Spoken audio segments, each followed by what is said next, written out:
Welcome and good afternoon, and thank you for joining this City Mental Health Alliance Hong Kong panel discussion on burnout. I'm Hilika Vanosh, for those who don't know me, and it's great to see so many people interested and tuning into this session today.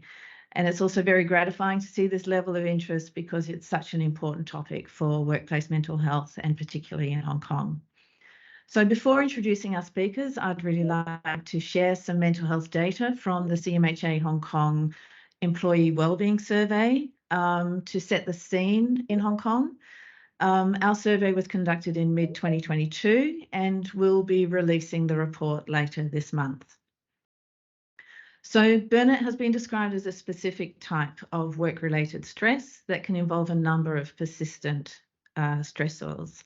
So these may include a lack of autonomy and clarity around the work that you do, and also the role that you have. It can also include difficult relationships with your colleagues, and also to what extent you're able to maintain your personal work-life balance. So in our survey, we found that for 40% of people, the hours that they worked had a negative impact on their mental health.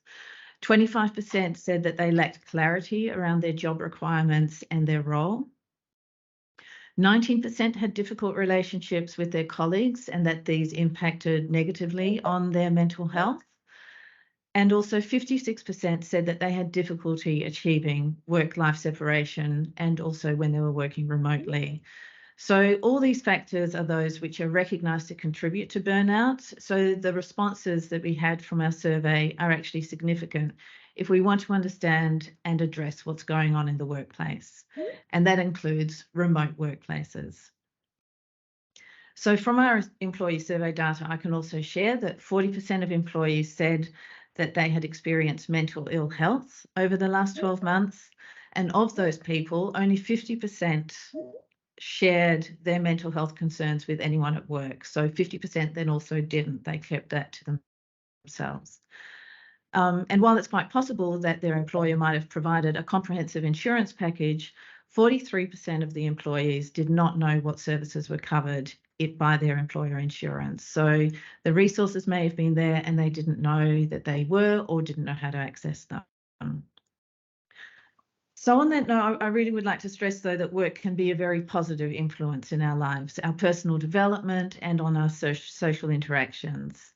And I hope that amongst all of us sitting here today, that at some time we've had roles that we found fulfilling and engaging, and that we worked with colleagues and managers who were supportive. But that doesn't usually happen just by itself. And companies need to set standards and implement policies that help to create a workplace culture that allows employees to flourish and thrive in their role so that they can contribute their best selves to their work and share that with their colleagues. So as many of you will know, City Mental Health Alliance works with member companies to provide resources, training and share best practice strategies that help enhance the psychosocial environment in the workplace. Our Guide to Thriving at Work identifies initiatives which can improve working conditions and support the mental health of employees, to raise awareness around mental health among employees and to help to break down stigma. Our moderator today is Odile Thiang. Odile's commitment to serving marginalised communities led her to become involved in improving mental health care and working with survivors of sexual assault and domestic violence, as well as vulnerable LGBTQ+ youth. Odile is currently the lead clinical advisor of the Anti-Stigma project at Mind Hong Kong and is also a teaching fellow in the School of Nursing at the Hong Kong Poly U, as well as an honorary nurse consultant at the Hong Kong Children's Hospital. So thank you, Odile, for joining us today. I'd also like to introduce Dr Sharmeen Shroff, who is a clinical psychologist and the founder of Central Minds, a private psychology practice in Hong Kong. Sharmeen is passionate about increasing mental health in the workplace, and she works with numerous companies in Hong Kong to help them create more psychologically safe work environments. Sharmeen is also a member of the City Mental Health Alliance Hong Kong advisory panel, and we're very grateful for her clinical guidance in the development of our resources and training modules. So thank you, Sharmeen. And finally, I'm very happy to introduce Ben Evetts, who is sharing with us his personal experience of burnout. Ben is a marketing leader for an international health insurance company and has over 25 years of work experience in Europe, the Middle East, and in Asia. Ben became a Mind Hong Kong ambassador in 2019 to advocate and raise awareness about mental health after experiencing a personal mental health crisis, which also included burnout in 2018. Sorry. Ben is passionate about helping people to become better informed around mental health, understanding the triggers and the importance of building support structures to enable a better work-life balance. Thank you, Ben, too, for joining us. So I'll hand over to you, Odile, please, and I'll let you get on with the very important discussion. Thank you. Thank you. Thank you so much, Hilika, and thanks for inviting me and for putting together this panel. Pleasure. So yeah, let's get right into it. April is Stress Awareness Month, so I'm glad we're having this conversation sort of in the lead up to that. So Sharmeen, I'm going to start with you. Let's get everybody situated and kind of understand what is burnout, because I think there are a lot of misconceptions. So if you can give us an idea of what exactly is burnout. Sure. So I'll start by just sort of the technical definition of burnout, just so everyone's on the same page. The World Health Organization actually defines burnout as a syndrome resulting from chronic workplace stress that hasn't been successfully managed. And they characterize it by 3 different dimensions. So they talk about feelings of energy depletion or exhaustion, increased mental distance from one's job, or feeling very negative or cynical related to one's job, or a reduced professional efficacy. So really not sort of producing as much, not being as productive. I think it's also important to highlight the difference between stress and burnout, because a lot of the times we assume that burnout is similar to stress or the same as stress, or that burnout is a result of unrelenting stress. So burnout can actually be the result of unrelenting stress, but it isn't the same as too much stress. And this is an important distinction, because stress by and large almost involves too much. So if you think about it, when you're stressed, you feel like you have too many pressures that can demand too much of you physically or mentally. You have too much going on when you're stressed. Burnout, on the other hand, is about not being enough, right? Not having enough. So burnout can mean feeling empty, feeling mentally exhausted, not really motivated to get things done, and sometimes even this feeling that you've stopped caring and that things that were once important to you are no longer important to you. So what do you think are some of the factors that lead us to experience burnout? Sure. So I think the factors that lead us to experience burnout, really, if you're talking about it in the workplace, are kind of, again, this sense of, I think Hilika mentioned in the beginning, like this lack of autonomy, right? You've got teams within the workplace who are not being managed very well. You have unclear requirements. You have maybe even impossible requirements. A lot of the times we're asked to do things and there just isn't enough time, or there isn't enough manpower to get these things done. That can leave people feeling very, very depleted, very, very alone, very, very withdrawn. There's high stress times with no downtime. So stress can actually be a good thing if we have crunch time and then downtime. But if there's high stress time and no recovery time, that is really unrelenting stress that then could potentially lead to burnout, for example. Lack of recognition, poor communication, lack of personal control, as Hilika said earlier. The other 2 I would probably add to that are big consequences for failure. So if you have a job where there is a huge consequence for making a mistake, that can feel very overwhelming and put a lot of stress and pressure on you. And lastly, just in the world that we live in right now, job insecurity.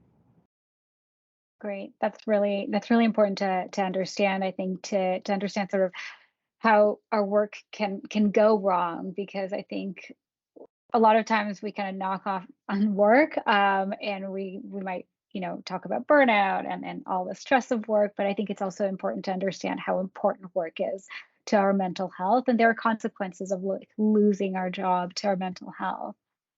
Have you seen any trends in your private practice around burnout, especially kind of coming off of COVID-19? Yeah, so it's interesting. I think that we are definitely going to see an increase in burnout rates coming out of the pandemic. I also think that, the past 3 years, if you're thinking about Hong Kong specifically, have been extremely difficult for everyone. I don't know anyone, myself included, who really hasn't struggled in the last few years. So coming out of the pandemic, I think we'll see a lot more, even research on the increase in burnout. From my clinical settings, I would say that the pandemic brought about this amazing opportunity for flexible working, which is great for so many of us. And working from home is, something that I think so many of us can actually thrive with, and so many of us have wanted for a really long time. It's also brought about the fact that we're always available. Right. So you're working from home and maybe your manager asks you to send an email or do something. Even if you've already logged off for the day, there's that pressure to log back on and send that email or to meet that deadline. It just means we're always on, and it means that there isn't that distinction between work life and home life. And I think, one of the things that I was thinking about and reflecting about the pandemic and what it's done to sort of our working environment and how we work is, in Hong Kong specifically, we were lucky enough, in the past, that when we have things like Typhoon 8, we get a day off, right? And there's something nice about that, oh, wow, we get a day off out of nowhere. It's kind of like an added bonus.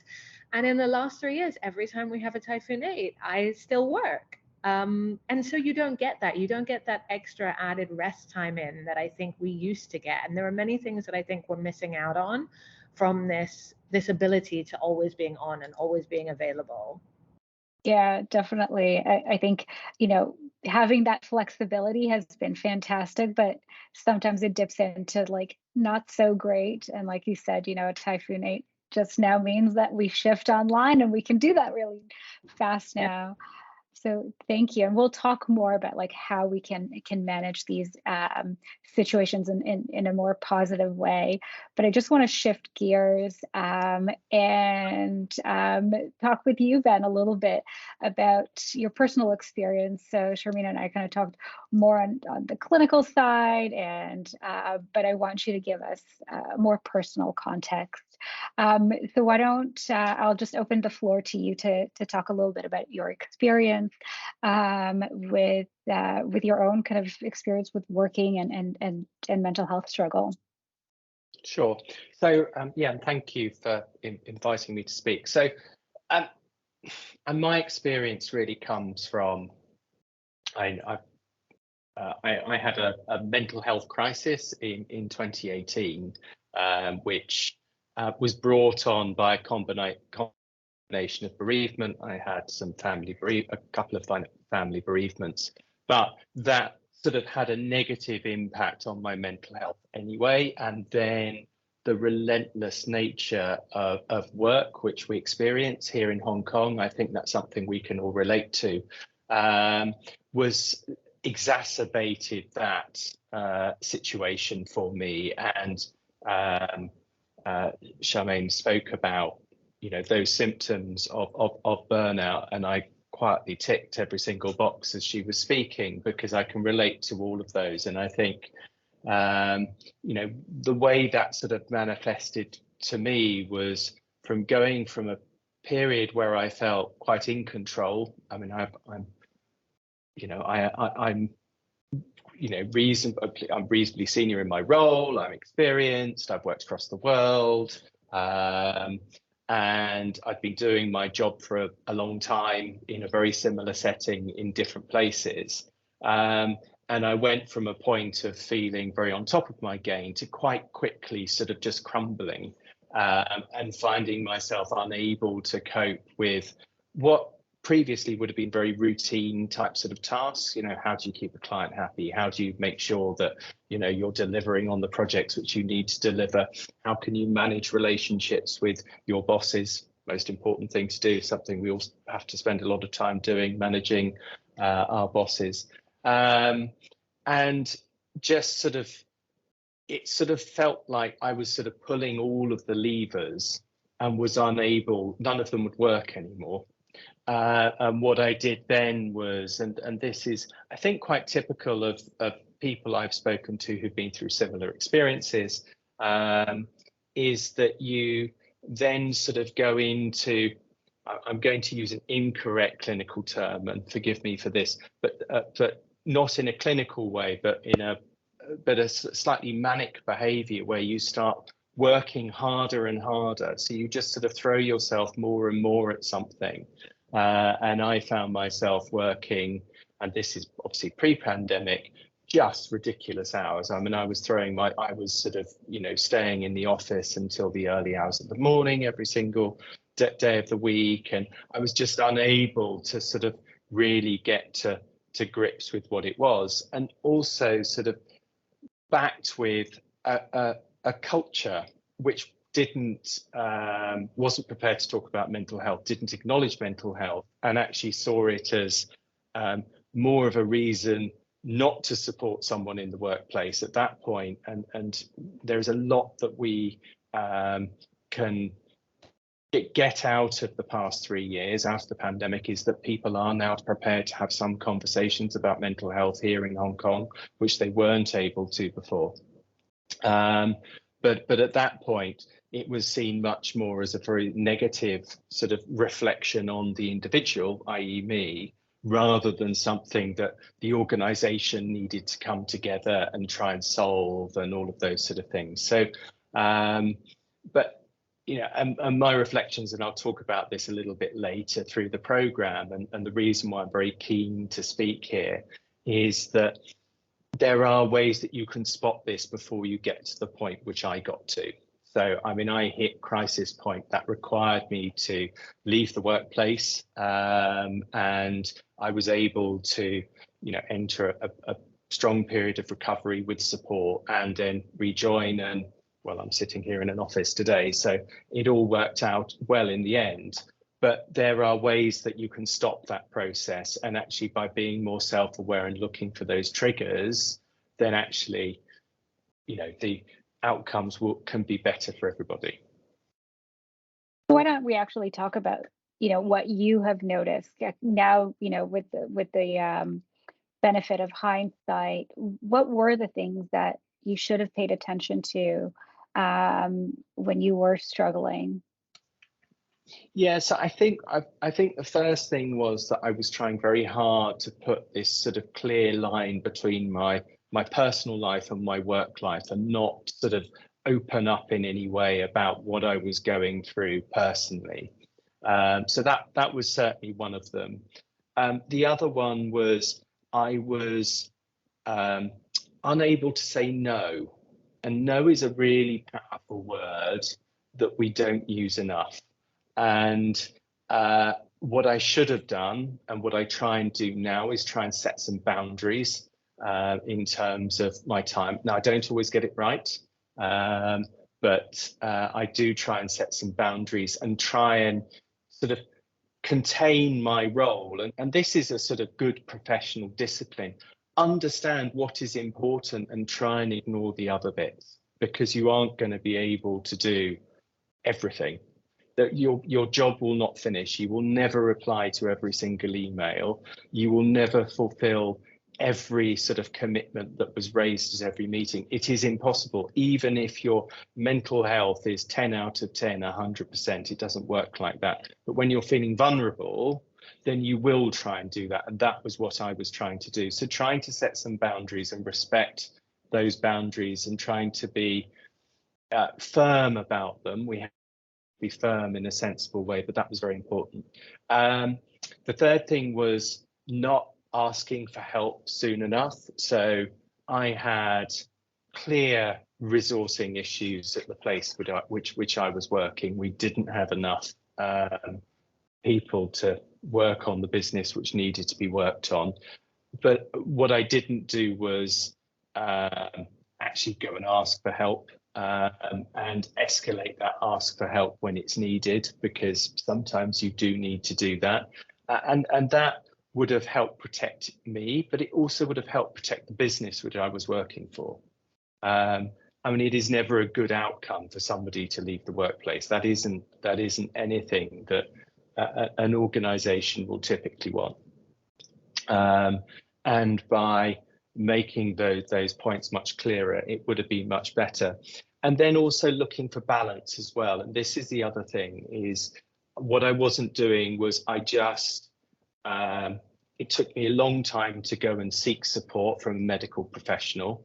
And it's never a pretty sight seeing a middle-aged bald man burst into tears in the office, but that was ultimately what happened. And that took me to go and self-refer in the end. And I saw a GP, and then I was able to go in. But I had huge fear about what that medical process would be. And actually, each time I have touched clinicians, they have been incredibly supportive, particularly at the GP level now. They are incredibly supportive and incredibly aware. And I would have gone and had that conversation much sooner. And I was going to make a final point and I can't remember what it was. And the other point was also carving out time for myself. So being firm about one of the things which we find ourselves doing here is doing a lot of round-the-clock working and carving out time to actually exercise. And the difference that exercise can make is remarkable. There is lots of scientific reasons for that. It produces lovely endorphins and you feel lovely at the end of it. So I like to run. We're here in Hong Kong. There are hills behind me. We are so lucky here with that access, but we have to protect our right to that access by sort of carving out time for it. So yeah. I like that you said that, carving out time for it. I think that's one of the first things that goes when we're overworked or we have deadlines, is that we kind of scratch off that exercise time. We stay up really late or wake up really early. So like we kind of deplete our sleep. So all of those good things that will help us, we're not doing. And thank you for touching on, what was happening to you in your personal life, kind of bleeding into your work life. I think a lot of times we think, oh, you have to be professional. Your personal life cannot touch your profession. Your personal life cannot touch your professional life.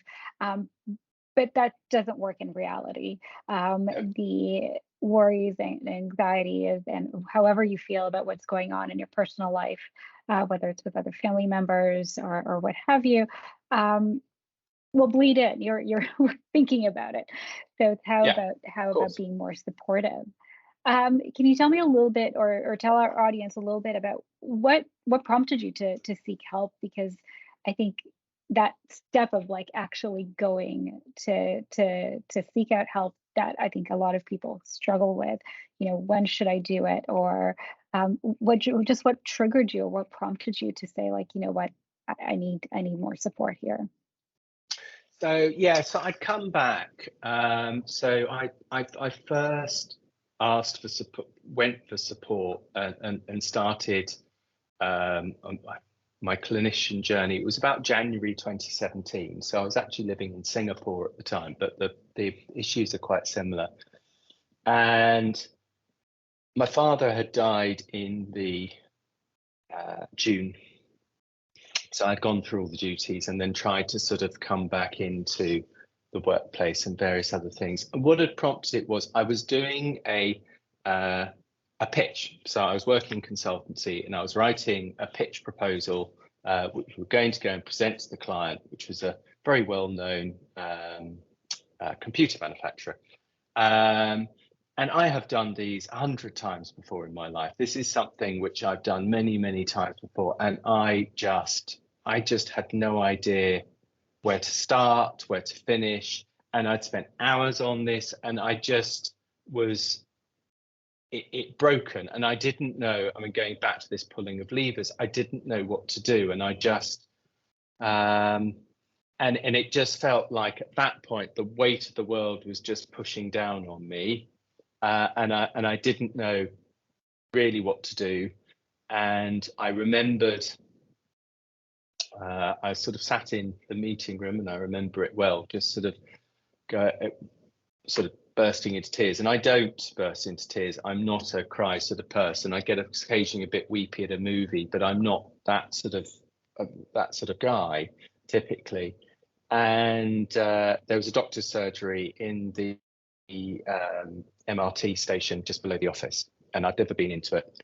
And I thought, well, that's the only thing I can go and do here. So I went in to go and see the GP, and spoke to her, and she very kindly then referred me to a psychiatrist, and that was where I first got some support. But when I had had a couple of panic attacks prior to that, which had scared the absolute life out of me. I mean, they are really, really terrifying things to go through. I wasn't communicating, so my relationship with my wife was quite difficult because I just wasn't communicating. I was not spending time with friends. I was really self-isolating myself from really any support structure. It's a very strange self-destructive behavior that we go through as human beings. And again, those are things to look for, and also things to look through from your colleagues or your friends, if you see them doing that, because I think we have an instinct to not reach out and say, hey, you okay? I haven't heard from you in a while, or the rest of it. We we'll respect their privacy and all the rest of it. And I wish, more, somebody had reached out to me, because I think they tried, but I just wasn't very good. And you've almost got to be a bit insistent. And I, funnily enough, thought I'd been terribly open about this, because I've talked a lot about, since joining the ambassador program and going through my recovery journey, I've been quite open about talking about some of my experiences. And I have two very, very dear friends who I met almost as soon as I got off the boat in Singapore. And we both also we all moved to Hong Kong at about the same time. And last year we did, what was it? More than a deal? More than a label. More than a label. So last year, or was it? It was last year we did the first edition of the More Than a Label campaign, which is a Mind campaign based on the ambassador program, where people came out and told their stories. And I spoke in a session and talked about my experience. And they came up to me and they said, well, we didn't know any of that.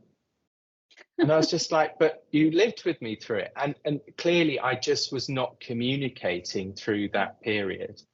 So, so that was where I started having discussions. But then it took me greater bravery, and I'm a huge advocate for talking therapy. I mean, that actually to me is really where, and the help really came in, and that came later in my recovery journey. But yeah. So just before I shift gears, I just wanted to ask you something that just came to me. So you talked about your panic attacks. This is before the crying breakdown. What stopped you from seeking out help when you had those panic attacks? Why didn't you seek out help at that time? Because I thought I was being ridiculous. Mm-hmm. Yeah. And that was my genuine feeling of it. I thought I was being over emotional and ridiculous. And that was the way I rationalized it. Which is because I've never had a panic attack before, my first one. And I'd heard people had them before, and they talked about how scary they was, but I thought it was just something that I just had to live with and get over, and I just needed to calm down, if you see what I mean. Go and have a drink. go and smoke a cigarette. All of these are really bad behaviors. Don't take this. This is not the things you should do. But that was how I was addressing it, rather than seeking help, because I thought that seeking help showed weakness. And, you know, one of the things which I try and, you know, as I reflect on, it's not about seeking help is not about showing weakness. It's about, you know, actually finding a better outcome. And, you know, we talk about comparisons between physical and mental health. You know, if you broke your leg, you would go and see a doctor. You wouldn't say, well, I'll wait and see if it feels better. You know, that's just not what you do. I mean, you go and seek clinical support, and that's a sensible thing to do, because if you've got a permanently broken leg, then that has lots of really bad outcomes, not just for you, but for everybody else out there. And it's the same with mental health. And you know, we have to, you know, be much more aware of this. You know, our head, our brains is what makes human beings different from other animals on the planet. It's how we've been able to be, you know, the dominant species, and therefore we have to protect and nurture that. Thank you. And thank you for being so honest. I think your past self is not alone. I think so many people feel that way, that, like, you know, you're feeling, you have all these emotions that are overwhelming, and you're like, I'm just being unreasonable at this moment. Or the idea of reaching out for help is a weakness, when I think vulnerability takes a lot of strength to really kind of understand what you need. So thank you, Ben, for sharing all of that. So now we'll shift gears back to sort of the structural issues that we have to deal with. So Sharmeen, I want to talk a little bit. I think we're all sick of COVID-19, but have we learned anything? We started our conversation, we ended our conversation just before, kind of talking about like all of the issues that came out of COVID-19, like that lack of separation between our work life and our personal life, and the blurring of the lines. Have we learned anything from COVID-19 that we can move forward? Yeah, I think it's a great question. And, you know, Ben touched on this earlier as well, that, you know, I would say even maybe 5 to 6 years ago, we were not having these conversations. Yeah. Workplaces were not addressing mental health in any way. Insurance companies were not looking to see if they could potentially start covering mental health services. I think the pandemic has brought about the fact that we are all struggling, or we have all struggled, and that mental health does need to be addressed in the same way that physical health needs to be addressed. As Ben said, if you broke your leg, you're not going to just say, oh, I'll just wait, I'll see what happens next. So this is kind of the silver lining that I see coming out of the pandemic, is that people are finally opening up about struggling with their mental health. Everyone has struggled, as I said, in the last few years in some way, especially in somewhere like Hong Kong, where culturally we are used to sort of not talking about things like our mental health. We are used to sort of just this mentality of just get on with things. You're struggling, well, just kind of suck it up and deal with it, right? Keep going. There are also gender stereotypes when it comes to these things as well. I mean, men are more likely to say, well, I just need to get on with things. I think the pandemic has really brought about the fact that it's okay to ask for help. It really is. And, you know, I think if there's one thing that people sort of take away from this call, it really should be that it's okay to not be okay. That you're not alone in that at some point over the last few years, and at some point in all our lifetimes, we will not be okay. And that is okay, because mental health exists on a continuum. It's not as if you constantly always have good mental health. Your mental health is going to go backwards and forwards on this continuum throughout your lifetime, and depending on the events that happen within your life. So I think COVID has been really tough for us, but the silver lining is that we're starting to address things that should have been addressed a long time ago. My worry is that both from an individual level, what I'm seeing within clinical practice, and from a level that I work with corporations and organizations on mental health training, as we're coming out of the pandemic, and now that the mask mandate has finally been dropped and travel is opening up and things are returning back to, you know, quote unquote normal, that we're going to forget about all those things we learned during the pandemic, all the good habits that we created during the pandemic. And I know there may not be that many of them, but there were some of them. And my worry is that individuals are going to forget about those habits and just go straight back into that Hong Kong mentality of working hard and playing hard and going out 4 nights a week. And if they are struggling a little bit or feeling a bit overwhelmed, just as Ben did previously, you know, maybe turn to some unhealthy coping mechanisms. I'll just have a couple more drinks and I'll be fine. I'll just take either start smoking or recreational drugs or even prescription drugs. I'll just take a sleeping pill and that's fine. So from an individual level, I worry about that. From an organizational level, I worry that companies were so focused on mental health and employee well-being over the last few years that as we start returning back to normal, they're going to forget about this as a priority. Yeah. And it's going to fall down the bottom of the priority list. And, you know, a lot of the times when we talk to companies, it's, well, we don't have budget for this. And it's a really interesting thing to hear because they almost feel like mental health services, mental health training, mental health workshops should just be free, right? And it's very interesting that a company will hire a consultant, say, to come in and deal with, you know, strategy within their company in terms of return on investments and things that are going wrong with the company, but they won't look at mental health in that same way. They don't see that investing in the mental health of their employees actually will have a huge impact on their bottom line, will have a huge impact in employee productivity, engagement, satisfaction. So just like Ben said earlier, it's about when you're struggling with mental health, if you ask for help, it's not just about help for yourself, it's about protecting the team and the business as well. Mm-hmm. Yeah, I think that's such a great point to make. It's just needing that sustainability and sustained effort, and not just a one-off. I say this all the time when I do corporate talks, like doing a one-off like yoga event is not going to help. It has to be a structural changes that we have to make, and particularly kind of starting from the top down and understanding how different aspects of our work and the work environment can both lead us to flourish or lead us to really struggle.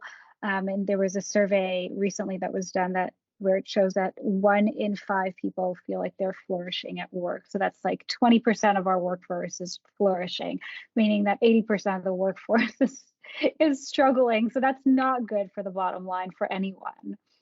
And so, Sharmeen, what would be your advice for people who are experiencing burnout? What should their next steps be? What should they do?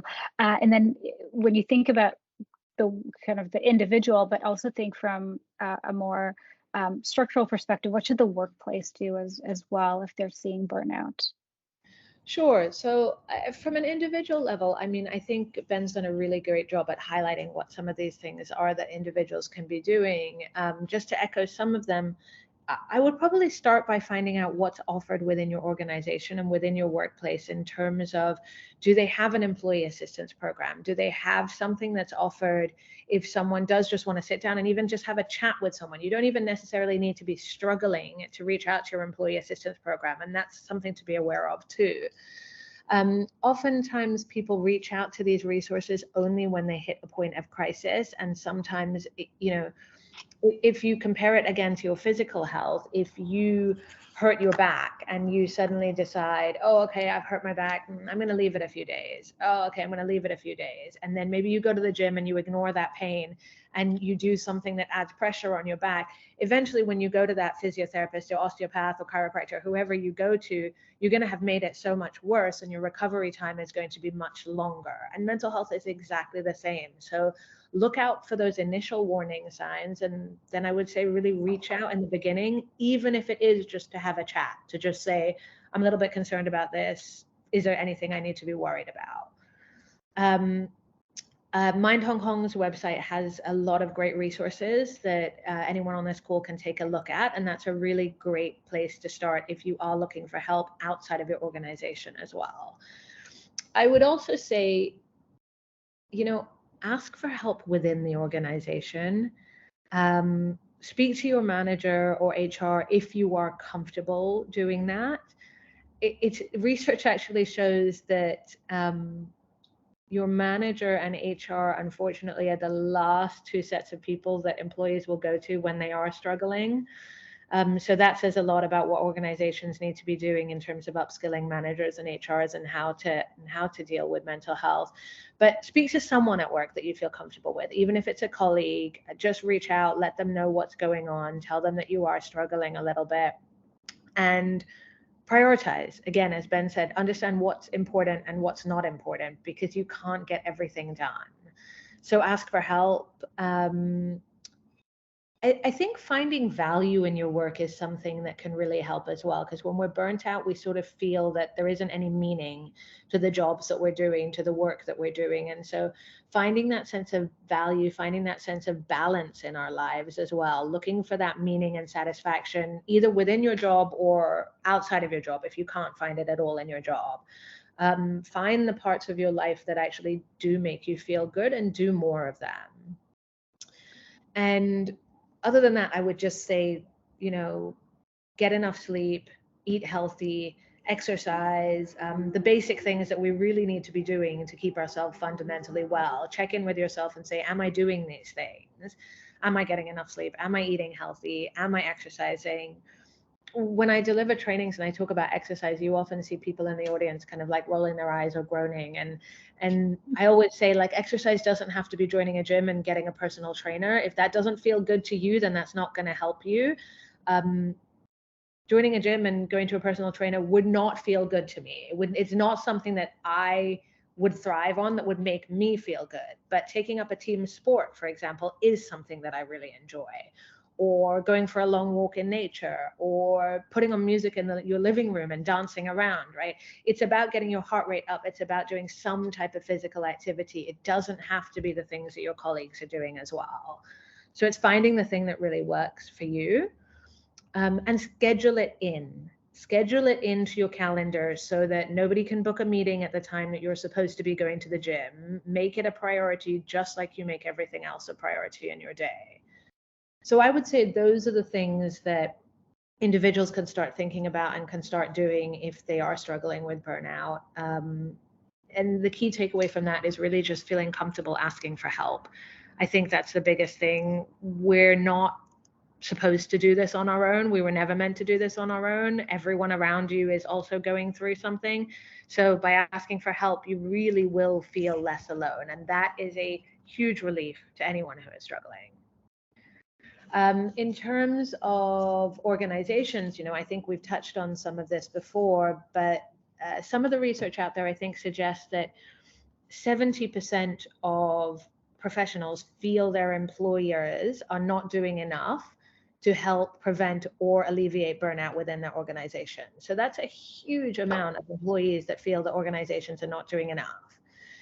And research also suggests that the top driver of burnout is generally a lack of support or recognition from leadership. So this really indicates the important role that your managers play, right? Your managers, leaders, C-level executives, as you said, starting from the top down, you really need to be looking at creating a psychologically safe workplace where people feel comfortable saying anything, where people feel comfortable talking about ideas that they have, taking risks, where people feel comfortable reaching out and asking for help. I think that upskilling managers and HR is something that is key here, and it's a really good starting point for organizations. Unfortunately, managers and HR professionals have not ever learned how to have these conversations, and it's at no fault of their own, right? It's that no one has ever taught them how to have these conversations because, again, 5 to 6 years ago, we weren't having this same conversation. It wasn't something we were aware of. It wasn't something that was on our radars. So I would talk about, upskilling them, getting professional training for HR, for managers, for line managers, creating psychologically safe work environment. And also, I think, Odile, you kind of touched on this, but workplace well-being programs often focus on giving employees coping strategies rather than actually addressing the root causes of burnout. And I think there is a place for coping strategies and that they're important for sort of broader well-being considerations. Burnout specific interventions need to focus on removing those chronic job stressors. So it's about changing the culture of the organization and not just Band-Aid sessions that a lot of organizations are currently doing, not just offering sort of a weekly mindfulness or yoga session. Those are important in their own way. But if we're talking about burnout, it's about completely challenging and changing the culture of the organization. And Ben, I think one of the things you mentioned is feeling like this was sort of your problem and not the organization's problem. And so if we tackle this from a culture perspective, if we tackle this from a strategy perspective in an organization, this takes the responsibility away from the employee and places it back on the organization to create a sustainably mentally healthy work environment. And that's key. That is key, that the individual doesn't feel like this is their fault. Yeah, I like that. I like the idea of not just giving coping strategies, because it's almost like saying like, oh, our house is on fire, so here's some anti-fire jacket. Why don't you put it on instead of like, let's first take care of the fire before we throw everybody in there. So I really like that, and I do like the idea of shifting the onus. So of course we need to identify when we're struggling, and we need to seek out help, but also shifting some of that onus onto leadership and management to one, develop healthier work environments, but also pay attention to what's going on in the workplace. If there are times of where there's a lot of stress, paying attention to allowing people to have a day off or things like that. I tell my husband this all the time. He's in banking. You need to know your team. And people ask me all the time, like, how do I know if people are struggling? Well, if you don't know your team at baseline, you're not going to know when they're struggling, when they're kind of pulling back or moving away or working too much because they're avoiding something else. So getting to know your team. So just before we go to Q&A, Ben, anything else that you want to add about what would be helpful from a personal perspective, from your experience? What would be helpful in the workplace? Yeah, so I just wanted to pick up on what Sharmeen was saying. I think one of the most powerful things is people sharing their stories. And senior leaders in every organization here in Hong Kong, I will put $20 on at Happy Valley to guarantee they've all got experience of struggling with their mental health. They may not have spoken about it, but I guarantee you that within every senior leadership team here in Hong Kong, running major corporations from the investment banks through to family companies, they have gone through their own experiences of mental health. And those people telling that story is incredibly powerful, and that can really help change a culture. And that's the big thing I would ask them to do, because then it's not just an HR initiative and seen as something which is coming from the side. It's something that is coming down from the top, and that can really change the conversation.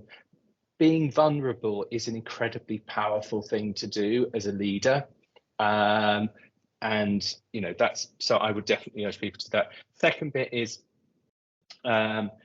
talking about reaching out to managers and HR, and that's something that people don't tend to do. Sometimes mentor programs are really powerful within organizations from a professional development point of view. That can be a very good outlook to go to ask for help, and I would recommend that.